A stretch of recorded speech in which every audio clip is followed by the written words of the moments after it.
The office was nearly silent, bathed in the cold, sterile glow of fluorescent lights. Aki walked onto the BPO floor, her headset clutched in her hand, feeling a strange, dull ache pounding in her head. It was her very first night shift on this floor. She'd worked in similar companies before, but something about tonight just felt off. She tried to push the discomfort aside, whispering to herself, just sit, answer calls, and get through the night. At first, everything was normal. The calls came and went, a familiar, predictable rhythm. But then came the one call that would change everything. The moment she answered, there was no standard introduction.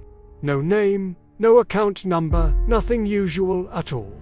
Just a voice, calm yet deeply unsettling, that spoke with a chilling seriousness. You should get checked, or lie down, it said. The words were slow, deliberate. I can feel you're not well. If you don't leave your seat, something might touch your back and enter you. Aki froze.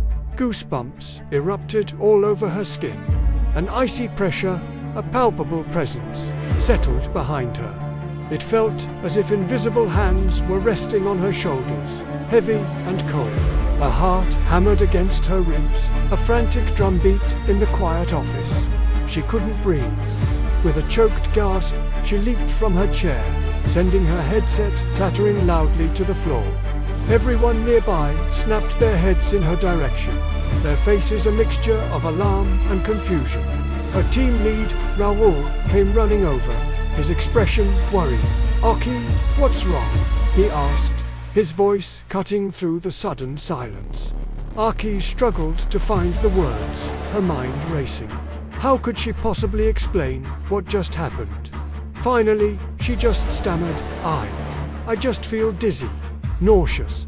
Raoul, ever the professional, didn't press her. He gently guided her to the medical room, gave her some medication for her headache, and let her lie down on the small cot.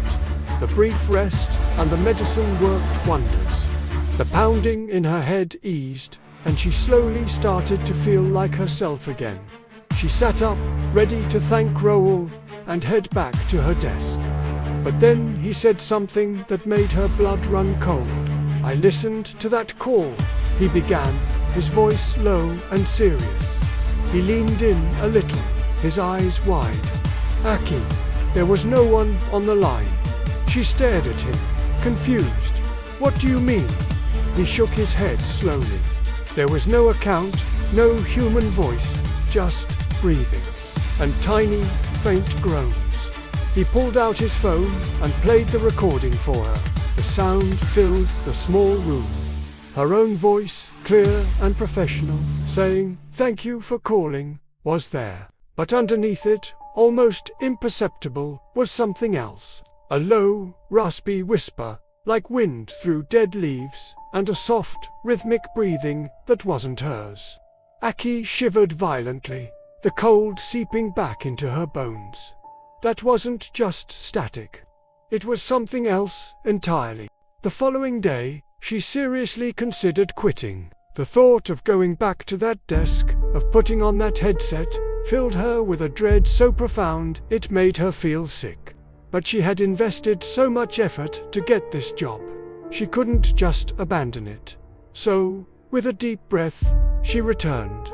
She put on her headphones, cranked up some music between calls, and tried her best to focus. Days turned into weeks. The strange calls never came back. The unsettling whispers remained a one-time occurrence. But the memory of that night was branded into her mind. Every time she picked up the phone, her pulse would quicken. Her mind would flash back to that feeling, that terrifying, tangible pressure on her shoulders. The feeling of being touched when no one was there. She started noticing other things, too. Small, insignificant details that now seemed sinister. The shadows in the corners of the office seemed to shift and dance when she wasn't looking directly at them. The fluorescent lights above certain empty cubicles would flicker just a fraction of a second longer than they should. Was it her imagination? Was the stress getting to her? Weeks later, she finally confided in a close friend about the call. Her friend listened patiently before offering a logical explanation. It was probably just stress. Aki, she said gently. Fatigue, the power of suggestion. You were on your first night shift. You had a headache. Maybe you had a slight auditory hallucination. It all made sense. It was the most rational explanation. But Aki knew what she had felt. It wasn't just a sound. It was a physical sensation. It was real. Too real. Months passed. Aki learned to be more cautious, more attuned to her own body and her surroundings. She never ignored a strange feeling again. She kept a small medical kit at her desk, took her breaks without fail, and made a point never to sit alone in an isolated part of the office after midnight. She learned to survive the night shifts, to push through the lingering fear. She became one of the top agents on her team, but she never fully recovered from the experience. That call remained a ghost in her memory, a chilling reminder that sometimes the unseen world whispers in ways the human mind can barely comprehend.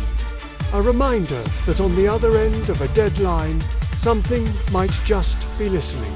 Even now, years later, living in a different city with a different job, Aki flinches whenever her phone rings unexpectedly in the dead of night. She can't help but wonder, was it merely a technical glitch, a product of a tired mind? Or was there truly something on the other end, reaching out from the darkness, just as it had warned? Thank you for watching. If you enjoyed this story, don't forget to like, subscribe, and hit that notification bell for more content like this. Stay safe out there.